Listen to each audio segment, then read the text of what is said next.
અરવલ્લી જિલ્લાના મેઘરજ તાલુકાના કસાણા ગામના ખેડૂત પ્રણવ નાનજીભાઈ તરારે નવીન ખેતીની પદ્ધતિ અપનાવીને બાગાયતી ખેતીનું નવું ઉદાહરણ પૂરું પાડ્યું છે।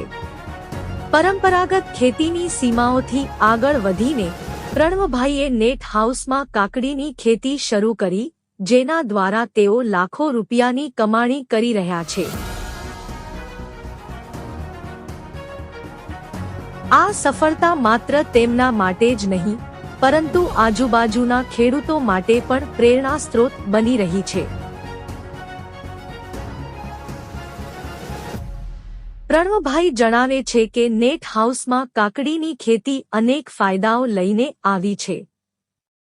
નેટ હાઉસની રચના ખેતીને કુદરતી આફતો જેવી કે વધુ પડતો વરસાદ, તીવ્ર ગરમી કે જંતુના હુમલાથી બચાવે છે। આ ટેકનોલોજી દ્વારા નિયંત્રિત વાતાવરણમાં ઉગાડવામાં આવતી કાકડીઓની ગુણવત્તા ઉચ્ચ હોય છે, જે બજારમાં સારી કિંમત મેળવે છે। વધુમાં, આ ખેતી પરંપરાગત ખેતીની તુલનામાં ઓછા પાણી અને ઓછા ખર્ચે વધુ ઉત્પાદન આપે છે।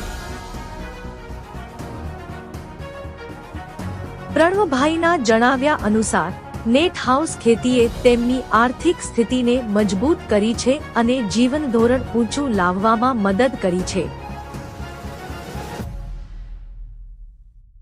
આ સફળતાનો એક મહત્વનો શ્રેય ગુજરાત સરકારના બાગાયત વિભાગની સબસિડી યોજનાને જાય છે। પ્રણવભાઈને નેટ હાઉસ બનાવવા માટે આર્થિક સહાય મળી, જેણે શરૂઆતના રોકાણનો બોજ ઘટાડ્યો। આ સબસિડીએ તેમને આધુનિક ખેતીની ટેકનોલોજી અપનાવવા માટે પ્રોત્સાહિત કર્યા।